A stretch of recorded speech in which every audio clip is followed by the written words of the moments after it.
Google TV intrusive home screen ads highlight how deeply ads are embedded in the connected TV experience. Have TV OS providers become too aggressive in monetizing their viewers? Listen on.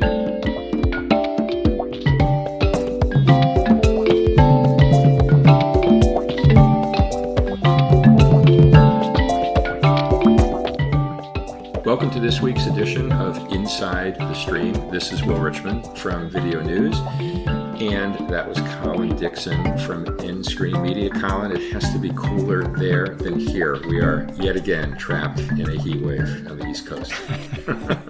I think it is. It's just lovely in California right now, probably low 80s. So just this is Northern California, not LA. I'm sure it's hotter down there, but it's just lovely. I wanted to ask you, you happy that the NBA has picked up the mantle of expansion again, and that we're going to see even more basketball in the coming months and years? Honestly, I could go either way on this, Colin. I mean, the only team that means anything to me is the Celtics. So whether they're playing 29 other teams or 31 other teams doesn't really matter so much to me. But you're referencing the news earlier this week that the NBA is considering adding 2 expansion teams, and they have a lot of work to do around that, as they noted, with media rights. And of course, the all-important, how much are they going to value these 2 new franchises at? So we'll wait and see. Yeah. I noticed the other thing that they were talking about there is how they're going to work with the teams to distribute their content locally. Not obvious anymore after all the problems with RSNs, but that maybe is a topic for another day. Absolutely. So let's go ahead and get started. As you mentioned at the top, we're going to talk about this TV OS and advertising issue that you observed recently. And before we get to that, we have a couple of news items, or at least items anyway, that caught our attention this week. Yeah. So we talked last week about the Apple bid for F1 rights. And wouldn't you believe it, right after we finished recording, there was an update from the Wall Street Journal, which basically gave us some bounds on how much these rights are going for. Apparently, the Wall Street Journal says that Disney paid $90 million for the rights last time. They currently hold those rights, and Liberty Media is the owner of those rights, which it sold to Disney for $90 million a season in 2017. Well, apparently the Liberty Media was looking for between $150 million and $180 million for those rights. And as we said last week, Disney declined to close a deal before their exclusive negotiation period ended and put it out to tender. Well, the Wall Street Journal says that Apple have offered the lowest of that figure. They've offered $150 million for those rights, which should be interesting to see if Disney respond to that. This, of course, as we noted, is right in line with what Apple is trying to do. Basically, they've had a lot of success with the F1 movie, and they've obviously noted that there's a lot of interest in Formula One in the US, and it's a growing interest in the sport. So they think they can do well out of it. Well, so I don't know. We'll have to see if Disney respond or if anybody else responds with a competitive bid. We will. And in some ways, Apple feels like they could be a pretty good taker on those rights. F1, that brand feels kind of consistent. Upscale F1 brand feels consistent with Apple, doesn't it? It really does. Funnily enough, it really does, doesn't it? I hadn't really thought about that.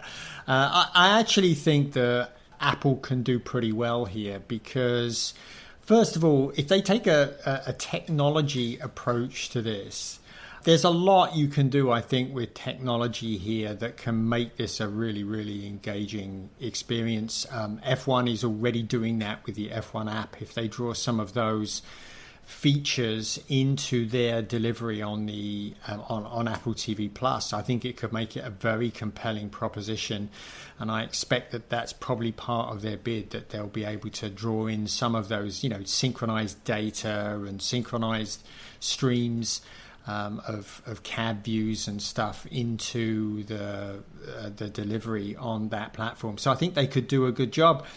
And interestingly enough, they really are very much more interested in sports world because, of course, they've got the doubleheader, the Friday night doubleheader, and apparently they're bidding on MLB Sunday Night Baseball against ESPN as well. So they're going up against ESPN, and maybe they're looking to become the new ESPN before ESPN can even launch on the online. Well, right, ESPN. I mean, ESPN has that Sunday night package, but they didn't like what they were paying apparently, so they told MLB that they didn't want to renew. And as you say, now they're apparently back in the hunt for those rights. So anything's possible, I guess, is really all we can say. Yeah, it's really a confusing world, but these technology companies are really starting to have a lot of influence in the sports world, aren't they? Indeed, as you would say, indeed. Yep. Okay, so what did you notice? This is sort of related to sports, right? Yeah, it is, totally. Little observation experience that I had this past Sunday afternoon. I wanted to watch the gentlemen's final from Wimbledon in the early afternoon and fired up my YouTube TV, and I was presented as a first choice with something that in text just said Gentlemen's Wimbledon, Scottish Open, ... So I clicked on it just to see what that was about. And it was a multi-view. We talked about this before, but YouTube has this multi-view feature where they split the screen in quarters. So there are 4 live feeds going into one screen. And so when I clicked on that offering, sure enough, it brought up a multi-view with the Gentlemen's Wimbledon in the lower left corner, the Scottish Open in the lower right corner, the WNBA game between Dallas and Indianapolis in the upper right corner, and in the upper left corner, the so-called alternate event on the PGA Tour, which is the event that they do opposite the whenever there's an international event like the Scottish or the British Open being played. So those 4 popped up automatically. I could then hear the audio for any of those feeds that I wanted to, preferred to hear. And I thought that was just a nice little way of introducing the multi-view feature to viewers that may not have ever even been aware that it was something that YouTube TV offered. And it's nice. I mean, I think, even for casual sports fans where there's some overlap between events they want to watch, I think it's a really nice feature. And it can be more than sports also, of course. It can be something like sports in one window and an award show in another window, or it could be weather in another window, or, who knows what. So I like the multi-view feature a lot, and I like the fact that YouTube TV was providing that offering right there for viewers to click on. Yeah, and of course this is nothing particularly new because we've had multi-view from providers like DirecTV in the past. But I think one of the things that this really emphasizes is the flexibility of the online delivery platform, Will. I think there's just a lot more that you can do here with the technology in the IP domain than you could in the traditional television arena. It's just much more easy, I think, for folks like YouTube to be able to create features like multi-view in this space. And, that's why I think that there's a great opportunity for Apple to do a great job with Formula One and continue to do a great job with Major League Baseball.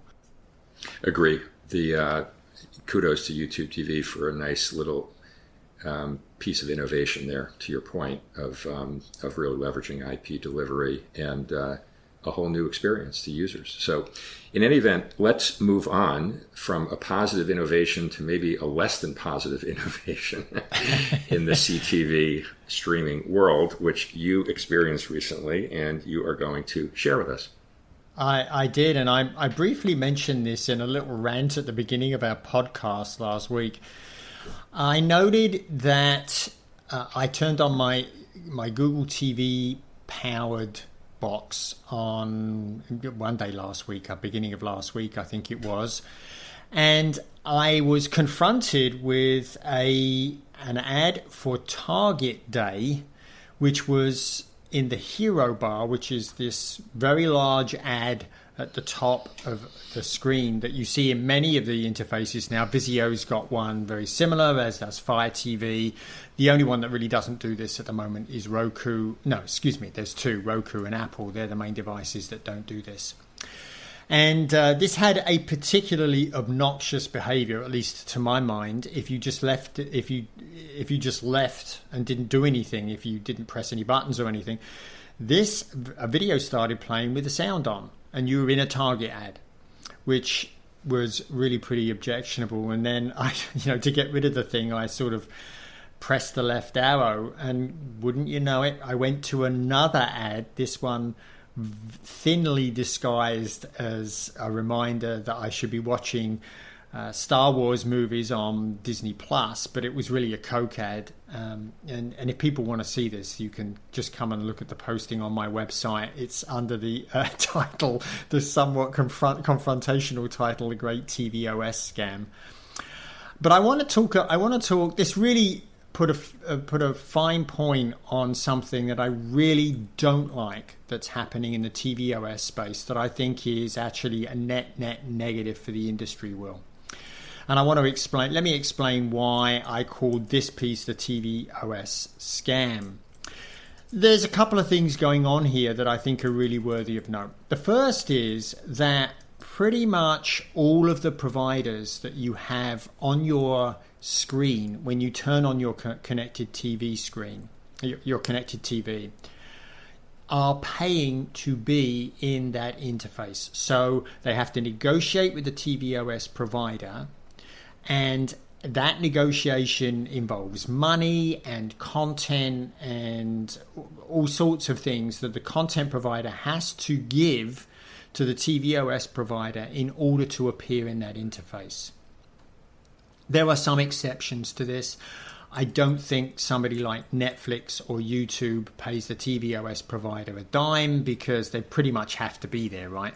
None of us would use an interface that didn't have Netflix and YouTube in it. We wouldn't use it. So they're probably not paying, but everybody else does. And we know that these negotiations are difficult because there's been some very public spats between people like Disney and Roku and a number of the platforms that have held up availability of their apps when they're first released on those platforms. So, and typically what's happening here is that they're giving up some of the subscription revenue when people sign up through that device. They're giving up ad space.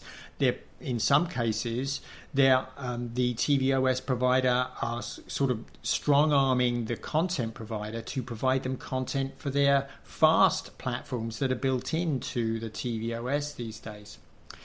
So this is the situation is this: the content providers are paying to be on a platform so that they can be found by the user of that platform. So I guess that's the key thing here. Now, the second thing here is, now that we, the users of those platforms, are also being forced to pay to find the content that we want by watching ads. And as we have noted, these ads are getting way more encroaching. So I picked on Google TV here. They're certainly not the only ones doing this. Another example of an ad that you get when you first turn the device on. Very often when I turn on my Vizio TV, there is an ad. It looks like a recommendation, but really they're trying to drive me to watch content into WatchFree Plus. And they work. Sometimes they'll provide an ad for a piece of content that I actually kind of wouldn't mind looking at, but mostly not, I will say. So that's even before I get to the home screen on the Vizio. And of course, Fire TV is doing this a lot. They're also taking ads for products in that hero bar section at the very top. They're also inserting ads into the carousel. So when you're browsing through those rails of content, sometimes you'll come up against an ad in that rail.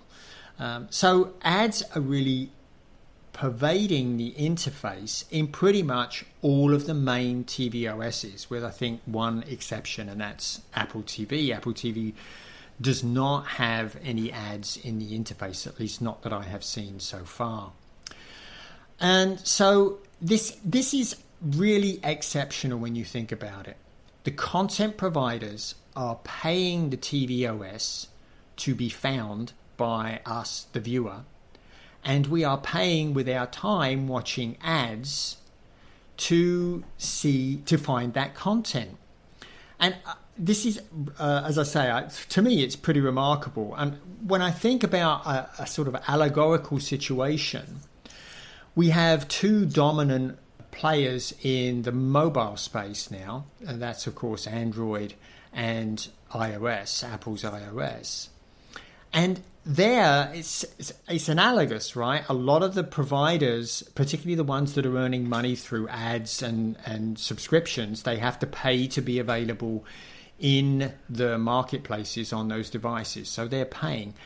But the big difference here is I'm not being asked to pay with my time to access them. When I turn my phone on, I don't have to look at an ad. When I try and start an app, I'm not being asked to watch an ad. When I want to send a text, I'm not being asked to watch an ad. But I am being asked to watch an ad before I do anything else on my television. And this just doesn't seem to be an equitable situation. I understand that the TV OSs have to make some money to pay for the infrastructure and make a little bit of profit. This is entirely fair, but they're being paid twice for the same thing. And this, to me, doesn't sound fair. What do you think? Well, my first reaction is, welcome to Capitalism 101. This is the way the world works when a business has a semi or fully exclusive hold on the customer. They can exercise their power in lots of different ways. And I think your point is very well noted about the different experience that we have on our mobile devices versus what you've now experienced with the various TV OSs, and which we all have experienced for that matter, right? I mean, everybody who uses a CTV device has had the experience of firing it up and seeing an ad in the right column or a hero bar, or, whatever the unit shows up. I think what you're highlighting is this was a much more aggressive implementation than what you have experienced in the past, and that Absolutely. felt encroaching to you. I mean, one little thing I might point out, difference with a mobile device, is that the device maker, typically Apple or an Android-powered device, those devices, typically cost hundreds of dollars. And if you're watching streaming on your CTV with a streaming stick, you've paid whatever, $30, $40 for that device. So the device provider has much lower economics than the mobile provider. Those mobile devices, as we know, are very high margin for the manufacturers. Even if you're watching not with a streaming stick, but with an actual CTV, as we know, that market is highly, highly price competitive. There's very little margin in the TV manufacturing business. So I think in some ways the mobile providers have the luxury, the economic luxury, let's call it, to not have to provide ads. Whereas in the TV space, we see tighter margins and therefore more imperative to find other profit, other potential sources of profit. So I certainly all of those things are true, Will. I will say, though, that very often the television that you purchase is as expensive or more expensive than a mobile phone that you might purchase. So the actual cost to a consumer is still pretty high. One of the things here is that when I subscribe to an SVOD service, I have the option to watch ads and pay a lower fee. or I can buy out of those ads. I'm not given that option with the devices that I'm using, that's for sure. So that there are some, I think, very tangible differences. But there's a couple of things I'd like to point out where I think selling ads in the TV UX is just bad for TV, bad for the TV business overall. So the first is, okay, so this is a television. The way people find stuff is very often through those promos. So that's one of the reasons why and I think many other people were okay, kind of, with the banner ads that they were seeing in the interface and the ads that they're seeing in the interface while they are promoting content that's available on that device. Because, this is one of the ways that we learn about new content. So I guess I was kind of willing to accept that, and I think most people would be kind of willing to accept that type of approach. So that seemed fair. But now we have product brands who are bidding competitively for that same ad space. So what does that do? Well, that makes the ad space more expensive for TV content providers. So now the very people that we bought the TV for and are using that interface for would have just had their costs increased because they're bidding against product brands now for the same ad space to promote their content. So that's one, I think, very negative aspect. Another is that the tvOS providers are now incentivized to lengthen the time it takes to find content, and they're incentivized because they want people to see more ads. These top carousels, these hero bars, they're carousels and they rotate through content. They rotate through the ads that are in them. So you have to be watching them for a while to see all the ads. Typically there are 5. Well, if you get content and start watching, you don't see that. You don't see other ads that are in the interface. So there's like a negative reason for the tvOS provider to, quote, get you to content as quickly as possible. Now, that is completely the reverse with the SVOD providers. So like you talk to Netflix. Netflix is obsessed, as we've noticed in the podcast. I think we noted this last week. That Netflix is obsessed with getting people to content that they want to watch as quickly as possible. Well, that's not the same here. There's this desire to actually lengthen the time that we stay in it. So that's my second negative implication here. And the third is that the TV OS providers now are incentivized to favor the content that they make money off. So that means they favor their built-in fasts. That means they favor content where they get more ad share. So they're more likely to push that content. And by implication, that means they are disincentivized to help us find content that they don't make money on.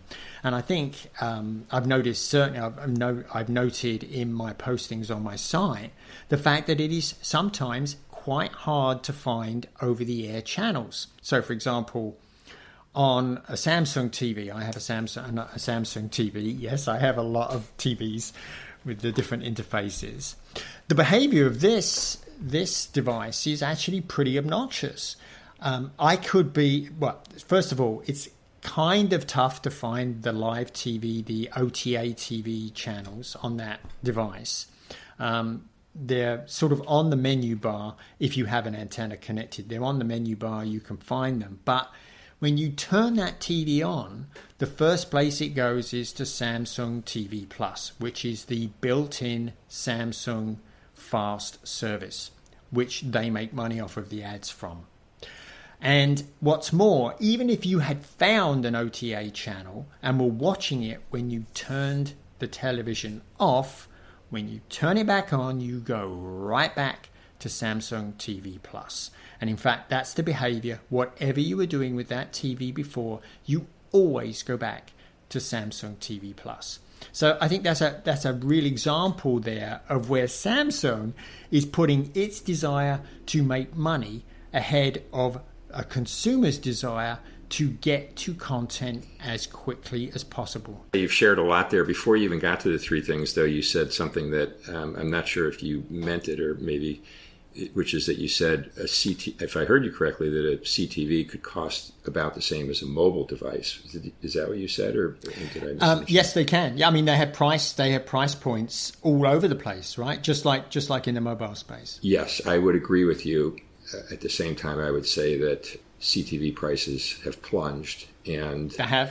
The average. I don't know these numbers off the top of my head, but you can buy a 55 inch TV now, good quality TV for, I don't know what, like a few $100, something like that now. So I would say that generally speaking, mobile devices are still, unless you're buying refurbished, a brand new mobile device versus a brand new CTV are two different price points for, call it, comparable relative quality.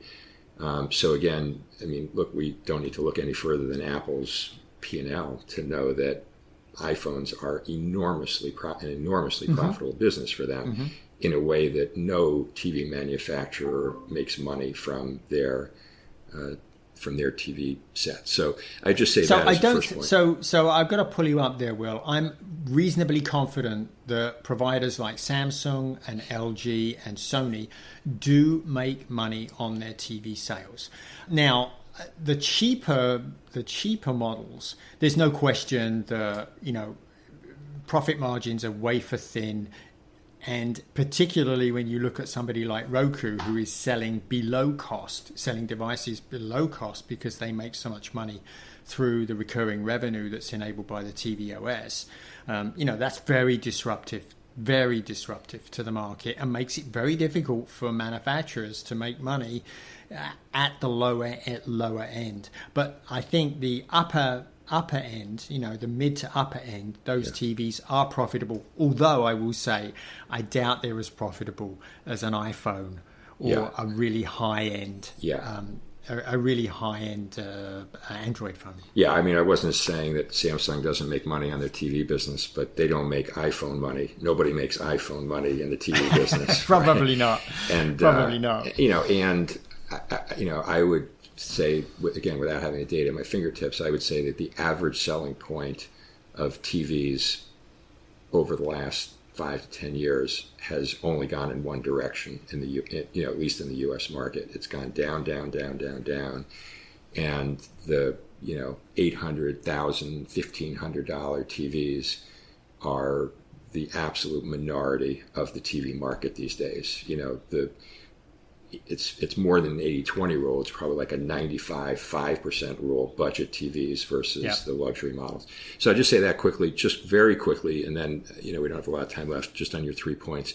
First is the ad space becoming more expensive because the TV OSs are coming in. I don't think we have to worry about that for as long as the eye can see. There is plenty of streaming and CTV inventory out there right now, especially after Amazon dumped all their Prime Video ad inventory into the market with that flip of the switch. So I think the market's still digesting that. There may come a time when there is an inventory issue. I don't see it just yet. The TV OS incented to place more ads. I would say that that's less of an issue also because the switching costs for consumers are very low. In fact, you even wrote this in your piece on In-Screen Media that you're either switching from Google TV or looking to switch from Google TV because you don't like the experience you've had. Consumers jump in and out of these devices all the time. So I think switching costs are low. TV OSs are incented to, I don't think, they may be incented to put more ads, but I think they're disincented by by recognizing that there's no switching costs. And I think that same argument applies to the TV OSs favoring content from themselves.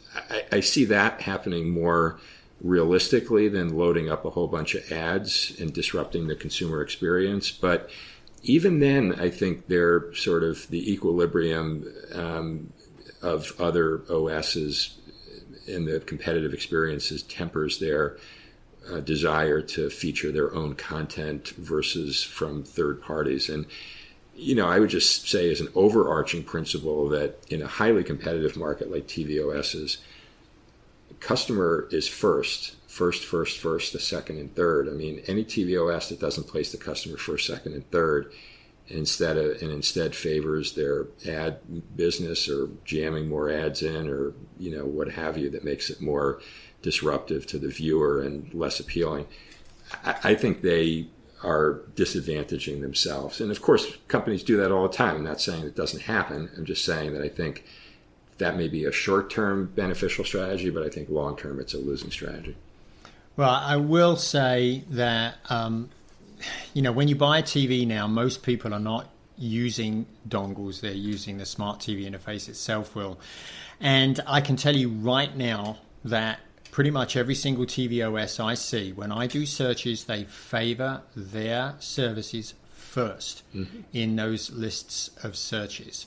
It's pretty clear that they know which way their bread is buttered. Now, it's fine. I guess I'm okay in some respects for them to do that.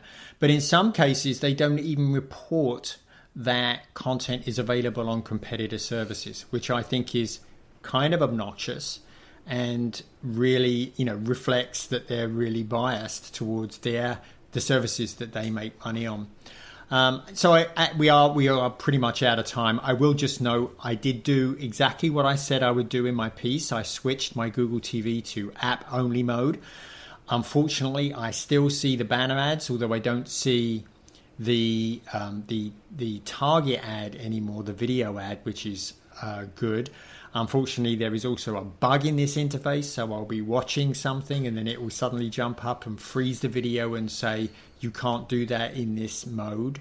I don't know what the hell it's going on there. But anyway, I will say that Google TV is on the way out as my main TV. I am going to be trying the I've got an Apple TV device. I'm going to be trying using that. I don't like the remote on that device, and I don't particularly like the interface, but I'm going to try it as our main and see if we can get used to it and settle in and browse my content without having to watch Target and Coke ads. Well, and you're speaking directly to my point about the low switching costs, right? You have, very readily, it seems, been able to make the decision to swap out Google TV for Apple TV. And by the way, for listeners, they should know that Colin is a pretty anti-Apple person. So for him to switch to an Apple device is a big thing. I was going to say is an alert the media moment here on Inside the Stream. So that's not insignificant. But I would say you're sort of proving some of the points that I was making. Like, even though you're not an Apple fan, you're still ready to do it because you don't like the experience elsewhere. Yeah. Well, I don't know if other people are thinking about this, but hopefully I've sensitized people in the market, and they should react accordingly and maybe make a change if it's as annoying to them as it is to me. And I'm going to leave listeners with a final question. On the spectrum of socialism to capitalism, where would you place Colin and where would you place me? I know how I would answer the question, but I'll leave it to the listeners. I'm not a communist. Well, you are flirting. You're doing a good job of flirting with it, Colin. No. This is capitalism. This is America. People are allowed to make money, but when you're doing it like they're doing it, which is they're making money on both ends, it just doesn't seem right. Anyway, I think that's probably enough. That's enough for this week. Okay, Colin, good chatting, good, very interesting discussion, and we will see you all again next week on Inside the Stream. Thanks for listening.